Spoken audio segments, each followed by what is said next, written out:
الحمدللہ رب العالمین والصلاة والسلام علی سید الانبیاء والمرسلین وعلی آلہ وصحبہ اجمعین ثم اما بعد السلام علیکم ورحمۃ اللہ وبرکاتہ. اعوذ باللہ من الشیطان الرجیم. واصبح فؤاد ام موسیٰ فارغا ان کادت لتبدی به لولا ان ربطنا على قلبها لتكون من المؤمنین. رب اشرح لي صدری ویسر لي امری واحلل عقدۃ من لسانی یفقهوا قولی. آمین یا رب العالمین. قرآن کا ہر لفظ اپنی جگہ پر بالکل جیسا ہونا چاہیے ویسا ہی ہے اور اپنی جگہ سے ہٹایا نہیں جا سکتا. قرآن کے کئی الفاظ ایسے ہیں کہ وہ دو مختلف الفاظ ہیں لیکن ان کا اردو میں یا کسی اور زبان میں ترجمہ ایک ہی ہوتا ہے. اس کی پہلی مثال جو آپ کے سامنے رکھنا چاہتا ہوں وہ ہے دل کی. دل کے لیے قرآن میں لفظ قلب استعمال ہوا ہے اور دوسرا لفظ فؤاد استعمال ہوا ہے. فؤاد بھی دل کو کہتے ہیں، قلب بھی دل کو کہتے ہیں. اگر فؤاد عربی میں استعمال ہو رہا ہو کسی آیت میں، آپ ترجمہ اردو میں پڑھیں تو کیا ترجمہ نکلے گا؟ دل. اگر فؤاد پڑھ رہے ہوں کہیں تو کیا ترجمہ نکلے گا؟ دل. کیونکہ ہمارے یہاں مختلف الفاظ نہیں ہیں، ایک ہی لفظ ہے تو ہم ایک ہی لفظ استعمال کرتے ہیں. قرآن میں کیونکہ یہ دو الگ الفاظ ہیں تو لازمی طور پر اذا اجتمعا تفرقا، اگر دو قریبی الفاظ ایک ساتھ ذکر کیا جائے ان کا تو لازمی ان کا مقصد یہ ہوتا ہے کہ ان میں جو فرق ہے اس کو ہائی لائٹ کیا جا رہا ہے، ان کے بارے میں ایک طرح سے تمیز کی جا رہی ہے کہ یہ لفظ اور ہے، یہ لفظ اور ہے. اچھا، ایک آیت ہے قرآن کی موسیٰ علیہ السلام کی والدہ کے بارے میں رضی اللہ تعالی عنہا، ان کے بارے میں آیت ہے وَأَصْبَحَ فُؤَادُ أُمِّ مُوسَىٰ فَارِغًا. موسیٰ علیہ السلام کی والدہ کو الہام کیا گیا تھا کہ آپ اپنے بچے کو ایک ٹوکری میں ڈالیں اور ٹوکری کو دریا میں پھینک دیں. اب آپ اندازہ کریں ایک ماں کے لیے ایک چھوٹے سے بچے کو، دودھ پیتے بچے کو ٹوکری میں ڈالنا اور پھر ٹوکریاں کو دریا میں پھینکنا. دریا میں آرام سے نہیں ڈالنا، القیہ فی الیم، پھینکو اٹھا کے اس کو دریا میں، پھینکو اٹھا کے. یہ آسان کام ہے؟ It's almost impossible. Almost impossible. اچھا، وہ کر چکی وہ کام، کسی نہ کسی طرح ان میں ہمت آئی، انہوں نے یہ کام کر لیا. اچھا، اب کیونکہ دریا ہے تو ٹوکری ایک ہی جگہ رہے گی کہ چلتی رہے گی؟ چلتی رہے گی اور اتنی دور جائے گی کہ اب نظر بھی نہیں آ رہی. اب اس وقت کا سین بتایا جا رہا ہے سورہ قصص میں ایک آیت میں وَأَصْبَحَ فُؤَادُ أُمِّ مُوسَىٰ فَارِغًا. میں اردو میں آسان ترجمہ کر دوں پہلے. موسیٰ کی ماں کا دل خالی ہوتا رہا، خالی ہو گیا تھا. ان کادت لتبدی بھی، تقریباً اس تک نوبت آ گئی کہ وہ اپنی جو سیکرٹ ہے، سیکرٹ کیا کہتے ہیں، راز، اپنا راز کھولنے کو تیار ہو گئی تھی تقریباً. یعنی مقصد کہنے کا یہ ہے کہ اب بچہ نظر بھی نہیں آ رہا. ان کی ایسی حالت ہو گئی کہ وہ گھر سے باہر نکل کے چیخنا شروع کر دیں میرا بچہ میرا بچہ میرا بچہ. لیکن اس پر نوبت نہیں آئی، وہ اپنے آپ کو خاموش رکھ سکیں. لولا ان ربطنا علی قلبها، اگر یہ نہ ہوتا کہ ہم ان کے دل کو روکے رکھتے. یہ ایکچولی لفظی ترجمہ ہوگا باندھے رکھتے. ربط علی القلب، ربط کہتے ہیں باندھنے کو.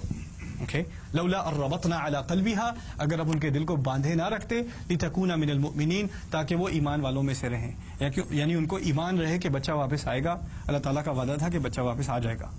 اچھا، اس آیت میں ان کے دل کا ذکر دو دفعہ ہے. پہلی دفعہ ان کا دل خالی ہو چکا تھا، یاد ہے. دوسری دفعہ ان کے دل کو باندھا گیا.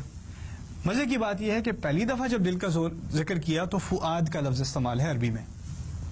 دوسری دفعہ جب اسی دل کا ذکر ہے، اسی عورت کا ذکر ہے، اسی کے دل کا ذکر ہے، قلب کا لفظ استعمال ہے. تو ایک دفعہ فؤاد اور دوسری دفعہ قلب.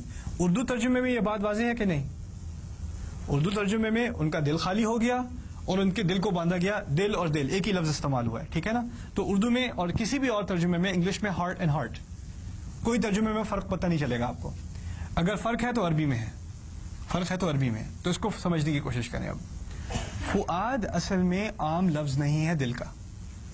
فؤاد کہتے ہیں ایسے گوشت کے ٹکڑے کو جو آگ میں پڑا ہوا ہو، اسے فؤاد کہتے ہیں.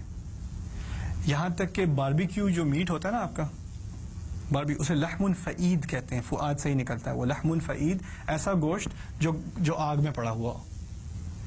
اچھا، فؤاد کا لفظ محاورے میں اس لیے استعمال ہوتا ہے کہ کبھی کبھی انسان یا بہت زیادہ خوف میں ہوتا ہے، یا بہت زیادہ غصے میں ہوتا ہے، یا بہت زیادہ خوشی میں ہوتا ہے، یا بہت زیادہ ایکسائٹمنٹ میں ہوتا ہے، یا بہت زیادہ اداسی میں ہوتا ہے، یا بہت ڈپریشن میں ہوتا ہے، کوئی ایک فیلنگ ہوتی ہے جو انسان کو پوری طرح اوور ویلم کر دیتی ہے، اس پہ چھا جاتی ہے. اس وقت اس کا دل جیسے آگ پہ لگا ہوا ہے، یا خوشی سے آگ پہ لگا ہوا ہے کہہ لیں. ہمیں تو عربی اردو میں یہ بات سمجھ نہیں آتی، آگ کو ہم صرف غصے سے ایسوسیٹ کرتے ہیں، لیکن عربی میں اگر دل آگ پہ لگا ہوا ہے تو آگ کا مقصد ہے کوئی ایک ایموشن ہے، یا خوف ہے، یا خوشی ہے، یا ایکسائٹمنٹ ہے، یا اداسی ہے، جو بھی ہے اس کی وجہ سے اوور ویلم ہو گیا انسان، پوری طرح اس پر ایک فیلنگ جو ہے وہ چھا گئی ہے، ایک احساس اس پہ چھا گیا ہے. اس کو کہتے ہیں فؤاد. ایسے دل کو فؤاد کہتے ہیں. جب دل یعنی دوبارہ مطمئن ہو جائے اور عام حالات میں اس کو فؤاد نہیں کہا جاتا، اس کی کیا جاتا ہے، قلب کہا جاتا ہے اسے، پھر قلب. اب اس آیت کے شروع میں بچے کو دریا میں پھینکا جا رہا ہے، اس حالت میں ماں کا دل فؤاد ہوگا یا قلب ہوگا؟ تو فؤاد ہوگا.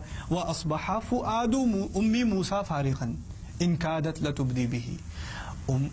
موسیٰ کی ماں کا فؤاد تو بالکل خالی ہوتا گیا، وہ تقریباً باہر چیخیں مارتی ہوئی نکل گئی، اپنا راز کھولنے پر آمادہ ہو گئی. لولا الربطنا على قلبها، اگر یہ نہ ہوتا کہ ہم اس کے قلب کو باندھ کر نہ رکھتے، یعنی اللہ تعالیٰ نے ان کو دوبارہ تسلی دے کر کام کر کے ان کو دوبارہ he calmed her down. calmed her down, how do you say that in Urdu?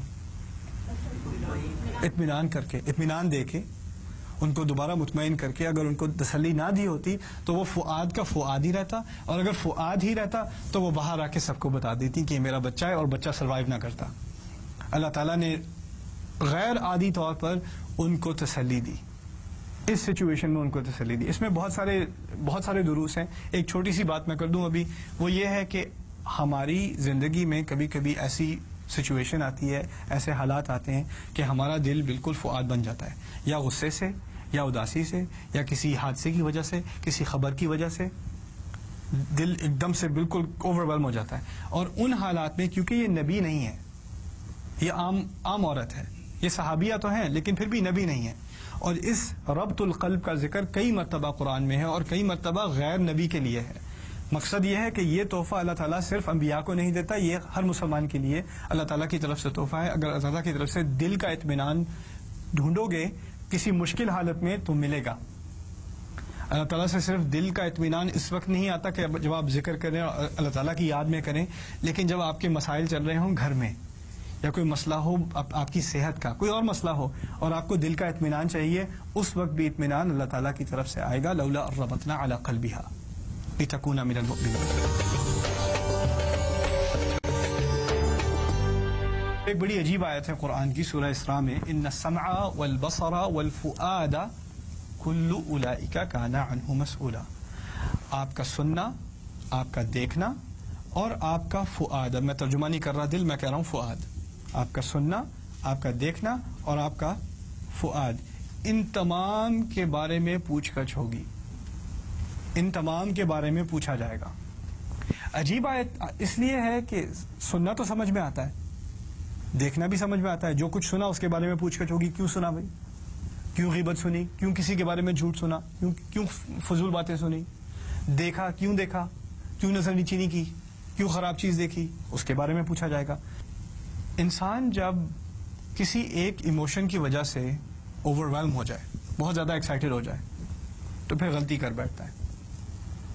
اگر آپ بہت ہی برے موڈ میں ہیں تو شاید آپ کی زبان سے ایسی باتیں نکل آئیں جو بعد میں آپ کہیں مجھے نہیں کہنی چاہیے تھی. انسان کبھی غصے میں ایسی حرکت کر دیتا ہے جو اس کو بعد میں خیال آتا ہے مجھے ایسا نہیں کرنا چاہیے تھا. ہوتا ہے کہ نہیں؟ انسان کبھی ڈپریشن میں کچھ ایسی باتیں کر دیتا ہے، اداسی میں کچھ ایسی باتیں کر دیتا ہے، یا زیادہ خوشی میں آپے سے باہر ہو کے کچھ ایسی حرکت کر دیتا ہے جو بعد میں سوچتا ہے مجھے ایسا نہیں کرنا چاہیے تھا، مجھے ایسی بات نہیں کرنی چاہیے تھی. اب کچھ لوگ ایسے ہوتے ہیں جن کا دل بار بار فؤاد ہو جاتا ہے. اب سمجھ رہے ہیں بات؟ کچھ لوگ ایسے ہوتے ہیں جن کی ایموشنز بہت آرام سے ایکسائٹ ہو جاتی ہیں اور وہ آپے سے باہر ہو جاتے ہیں بالکل چھوٹی چھوٹی باتوں پہ. جیسے ہو سکتا ہے آپ کے گھر، آپ کی فیملی میں کچھ ایسے حضرات بھی ہیں جن کا غصہ بہت آسانی سے، ایسے جلدی سے بھڑکتا ہے، پتہ بھی نہیں چلتا یہ ہوا کیا، اور پھر کچھ 5 منٹ بعد دوبارہ بالکل آرام سے جیسے کچھ ہوا ہی نہیں. اچھا ذرا چینی تو ادھر. اچھا اور باقی دن کیسا گزرا تمہارا؟ ابھی تو چیخ رہے تھے یار آپ، تو شیشے ٹوٹ رہے تھے گھر کے، اور اب ایک دم سے دوبارہ بالکل نارمل جیسے کچھ ہوا بھی نہیں. اور کچھ لوگ اس سے بڑے کنفیوز گھر میں، یعنی ایک باپ ہے اس کو غصہ بڑا آتا ہے، بیٹا گھر میں آیا، بیٹا گھر آتے کے ساتھ ہی تم ایسے نکمے، تم تو یہ، تم تو وہ، چیخ پکار شروع. بیٹا 18 سال کی عمر ہونے کے باوجود اس کی آنکھوں میں آنسو آ گئے کہ ایسی ایسی باتیں سننے کو مل رہی ہیں. پھر ماں جا کے بیٹے کو تسلی دیتی ہے، کہتی ہے دیکھو تمہارے ابو کبھی کبھی ایسے ہو جاتے ہیں، وہ اصل میں ایسے نہیں ہیں، بس کبھی کبھی ہو جاتے ہیں، کوئی بات نہیں، یہ ان کا قلب نہیں ہے، یہ بس ان کا فؤاد ہے. آپ سمجھ رہے ہیں بات؟ تو لوگ اس کو جسٹیفائی کرتے ہیں، کہتے ہیں دیکھو میں نے غصے میں کچھ کہہ دیا تھا، لیکن وہ میں نہیں تھا، وہ تو بس مجھے کچھ ہو جاتا ہے، جب مجھے غصہ آتا ہے مجھے کچھ بس ہو جاتا ہے. آپ کے بچے کہیں گے I didn't mean it mom, that wasn't me, this is me. ہوتا ہے کہ نہیں؟ پھر لوگ کیا کرتے ہیں، لوگ اس کو ایک طرح سے ایک ایکسکیوز بنا لیتے ہیں کہ دیکھو میں نے جو غصے میں بات کی تھی وہ اس کے بارے میں آپ مجھ سے پوچھ گچھ نہیں کر سکتے، جو میں نے ڈپریشن میں حرکت کی تھی اس کے بارے میں مت پوچھو، دیکھو وہ it was a special occasion، وہ کچھ بات آپ سے باہر ہو گئی تھی، لیکن وہ اس کے بارے میں وہ بات دوبارہ مت لاؤ، دیکھو وہ ایک غلطی تھی، وہ ہو چکی. اللہ تعالیٰ اس آیت میں بڑی حکمت سے فرما رہے ہیں دیکھو جس حالت میں تم اپنے آپ کو کہتے ہو کہ دیکھو اس بارے میں مت پوچھو، اس وقت میں غصے میں تھا، وہ اور بات تھی، اس کے بارے میں مجھ سے کوئی انٹروگیشن نہیں ہو سکتی، اسی کے بارے میں خاص کہا ان السمع والبصر والفؤاد، کیونکہ لوگ اسی کو مثال بناتے ہیں، اسی کے پیچھے ہٹتے ہیں کہ دیکھو جب ایک دفعہ اس طرح کی سچویشن ہو جائے، میں فؤاد بن جاؤں، میرا قلب فؤاد بن جائے، تو پھر اس کے بعد مت پوچھو، مجھے نہیں پتا، مجھے نہیں پتا. اور اللہ فرماتے ہیں نہیں تمہیں پتا ہے، اچھی طرح پتا ہے، اور پوچھ گچھ ہوگی اور اسی کے بارے میں ہوگی. یہاں تک کہ جدید کورٹ روم میں یہاں پر امریکہ میں بھی استعمال ہوتا ہے، پتہ ہے، فؤاد، دا سائیکالوجی آف فؤاد استعمال ہوتی ہے. کہتے ہیں کہ کوئی ہائی وے پہ نکلا ہوا ہے، کبھی شو دیکھا ہے کاپس، ہائی وے پہ نکلا ہوا پکڑا نہیں جا رہا، اس کے بعد ریس کار ہے، پولیس والے بیچارے پیچھے رہ جاتے ہیں ہمیشہ، پکڑ نہیں جب تک اس کی گیس ختم نہ ہو جائے. اب اس کی گیس ختم ہو گئی، پھر پولیس والوں نے آ کے اس کو پکڑا، گاڑی سے باہر گھسیٹا، پھر خوب پٹائی کی، اور اوپر ہیلی کاپٹر سے کیمرہ ساری چیزیں دیکھ رہا ہے. اب اس کو سو کیا جا رہا ہے پولیس کو کہ پولیس والوں نے اس کو مارا ہے پکڑ کے، تو پولیس بروٹیلٹی، اب اس کو سو کیا جا رہا ہے. اب پولیس والے ڈیفینس میں آ کے کہتے ہیں، اس کا سائیکالوجسٹ آ کے کہتا ہے کہ جب ہائی اسپیڈ چیس ہو رہی ہوتی ہے نا، لوگ بڑی اسپیڈ میں ڈرائیو کر رہے ہوتے ہیں، تو ایڈرینلن بہت زیادہ ہوتا ہے جس سسٹم میں، اس سے زیادہ ایکسائٹمنٹ ہو جاتی ہے. اصل میں اس کی پٹائی پولیس والے نے نہیں کی تھی، اس کی ایڈرینلن نے پٹائی کی تھی، اس کے فؤاد نے پٹائی کی تھی، قلب نے نہیں کی تھی، اس لیے آپ اس کو جیل میں نہیں ڈال سکتے. تو یہ ایکسکیوز، اس طرح کی معذرت اب کورٹ روم میں بھی استعمال ہوتی ہے، اور اللہ تعالیٰ فرما رہے ہیں ان السمع والبصر والفؤاد. اس کی ایک اور مینیفیسٹیشن کیا ہوتی ہے، کہیں زلزلہ آیا یا سیلاب آیا یا کوئی انریسٹ ہوا، تو لوگ کیا کرتے ہیں، عام آدمی، عام طور پہ بالکل عام آدمی ہے، یعنی اسکول ٹیچر ہے، اکاؤنٹنٹ ہے، جو بھی ہے، جب ایک دفعہ دکانوں کی توڑ پھوڑ شروع ہوئی اور لوگوں نے گاڑیاں لوٹنی شروع کی اور دکانوں میں سے ٹی وی اٹھا کے لے جا رہے ہیں، اسکول ٹیچر، عام آدمی، پاگل نہیں ہے وہ، بالکل سیدھا سادہ انسان ہے، اس کو بھی دیکھیں کیمرے پہ کیا کر رہا ہے، وہ بڑا سا ٹی وی لے کے وہ جا رہا ہے، اور پھر وہ بھی کورٹ روم میں پہنچا، اس کے بارے میں سوال جواب ہو رہے ہیں، تم نے یہ حرکت کیوں کی، I don't know what happened. اور سائیکالوجسٹ کہہ رہا ہے دس از موب مینٹیلٹی. جب تمام موب ایسی حرکتیں کر رہا ہو تو انسان کا سر گھوم جاتا ہے، وہ بھی حرکتیں کرنی شروع کر دیتا ہے، وہ سوچتا نہیں کر کیا رہا ہے. یعنی وہ بھی یہ آرگیومنٹ کر رہے ہیں کہ دیکھو اس وقت وہ قلب نہیں تھا، اس وقت وہ فؤاد تھا، اس کو مت پوچھو، اس کو معاف کر دو. اللہ تعالیٰ کہہ رہے ہیں نہیں، یہ بالکل معاف نہیں ہوگا، اس کے بارے میں سوال پوچھا جائے گا. تم اپنی تمام حرکتوں کے لیے خود ذمہ دار ہو، تمہاری کوئی ایکسکیوزز نہیں ہے. ان السمع والبصر والفؤاد. اب دیکھیں اگر آپ اس آیت کا ترجمہ دل پڑھیں اور گزر جائیں تو یہ ساری بات نکلے گی کہ نہیں؟ بالکل آگے سے آپ بالکل ایسے گزر جائیں گے جیسے کچھ بات ہی نہیں ہوئی. تو قرآن کے ہر لفظ پہ خاص اٹینشن، خاص ایک طرح سے عربی میں کہتے ہیں انتباہ، اس اردو میں کیا کہتے ہیں اٹینشن کو، مجھے پھر نہیں پتا. انتباہ بھی کا لفظ ہے. توجہ، thank you, that's also an Arabic word from وجہ، بائی دا وے. توجہ، وجہ سے، وجہ سمجھتے ہیں وجہ کیا ہوتی ہے؟ شکل. توجہ کسی طرف، کسی شکل کی طرف، کسی چیز کی طرف اپنی شکل کرنا، اسے توجہ کہتے ہیں. خیر، اس ہر لفظ پہ خاص توجہ کی ضرورت ہے، ہر لفظ پہ. بارک اللہ لی ولکم، والسلام علیکم ورحمۃ اللہ وبرکاتہ.